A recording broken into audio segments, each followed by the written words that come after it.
As the war enters a new phase, an old question has resurfaced. Why is India still buying Russian oil?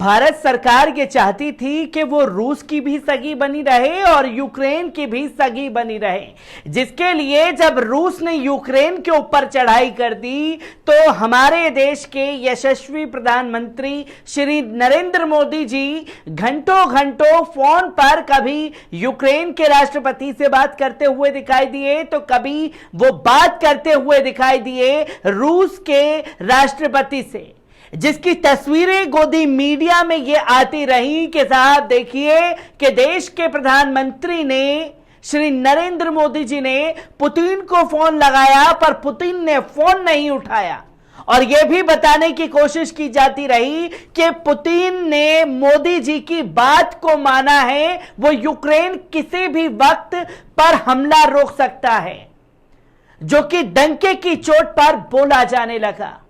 और जब रूस Ukraine मामले में Ukraine के अंदर हमारे भारतीय छात्र फंसे तो वो भी तस्वीरें देश की जनता के सामने आई, और महज कई दिनों बाद देश की सरकार को यह होश आया कि यूक्रेन में जो हमारे छात्र फंसे हुए हैं उन्हें वापस लेकर आना चाहिए, जो कि पहले ही एडवाइजरी दी गई थी कि यह जंग हो सकती है, जो अपने देश आना चाहते हैं उनके लिए सरकारें कदम उठा रही हैं। जहां रूस यूक्रेन के मामले पर दोहरी नीति अपनाना भारत सरकार को अब भारी पड़ चुका है। जहां यूएनओ की मीटिंग हुई, चाहे यूएनएचआरसी की मीटिंग हुई, तमाम लोगों की मीटिंग अगर होती हुई दिखाई दी तो उधर से भारत सरकार गायब रही। जहां वोटिंग करनी थी यूक्रेन या रूस के पक्ष में तो वहां से भारत सरकार पूरी तरीके से नदारद रही, और अब यूक्रेन बुरी तरीके से भारत सरकार पर भड़क चुका है और साफ शब्दों में कहा है कि असल में रूस से भारत सरकार तेल नहीं खरीद रही, यह यूक्रेन वासियों का खून खरीदा जा रहा है।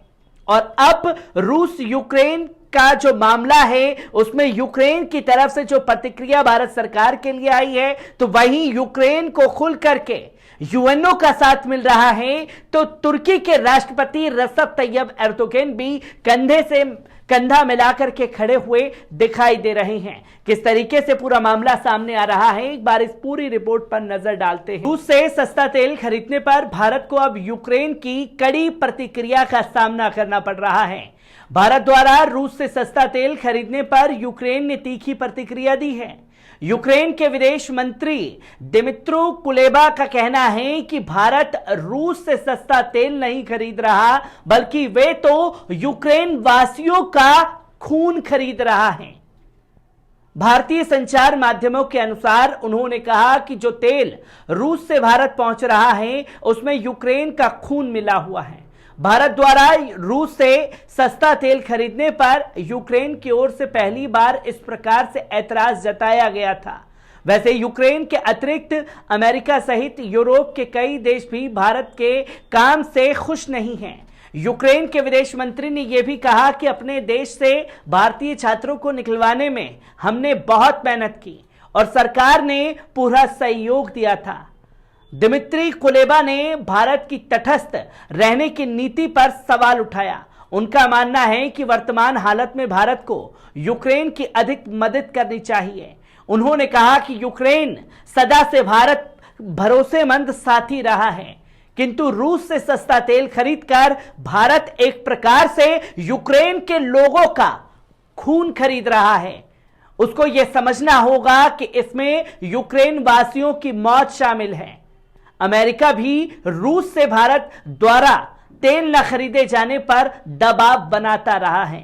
इसी बीच भारत सरकार ने इस बारे में अपनी नीति स्पष्ट करते हुए बताया कि अपनी जनता को सस्ती दरों पर ऊर्जा उत्पादन उपलब्ध कराना हमारी पहली जिम्मेदारी है। आपको यह भी बता दें कि यूक्रेन में करीब 6 महीने जारी युद्ध के बीच अनाज की आपूर्ति को बढ़ाने और यूरोप के सबसे बड़े परमाणु संयंत्र की सुरक्षा सुनिश्चित करने के लिए संयुक्त राष्ट्र के महासचिव और तुर्की के राष्ट्रपति बृहस्पतिवार को यूक्रेन के राष्ट्रपति व्लादिमीर जेलेंस्की से मुलाकात की। युद्ध के मोर्चे से दूर पोलैंड की सीमा के नजदीक यूक्रेन के पश्चिमी शहर में यह बैठक हुई। युद्ध की शुरुआत के बाद से तुर्की के राष्ट्रपति रसेप तैयब एर्दोगन का पहला और संयुक्त राष्ट्र महासचिव एंटोनियो गुतेरेस का यूक्रेन का यह दूसरा दौरा है। एर्दोगन ने लगातार युद्ध को रुकवाने की कोशिशें की हैं। तुर्की उत्तर अटलांटिका संधि संगठन का सदस्य है, जिसने युद्ध में यूक्रेन का साथ दिया है। यूक्रेन के राष्ट्रपति की वेबसाइट के मुताबिक बैठक में तुर्की सड़कों और पुलों सहित यूक्रेन के बुनियाद ढांचे के पुनर्निर्माण में मदद करने के लिए सहमत हो गया है। जेलेंस्की ने गुतेरेस से जबरन रूस भेजे गए यूक्रेन के नागरिकों तथा संयुक्त राष्ट्र की पहुंच मुहैया कराने का अनुरोध किया है। जेलेंस्की ने बंदी बनाए गए यूक्रेन के सैनिकों और चिकित्सा कर्मियों को मुक्त कराने में संयुक्त राष्ट्र से मदद के लिए भी कहा है। उधर युद्ध के मैदान में यूक्रेन के खार्किव क्षेत्र में बुधवार रात और बृहस्पतिवार सुबह के बीच रूसी मिसाइल हमले में कम से कम 11 लोग मारे गए और 40 लोग घायल हो गए।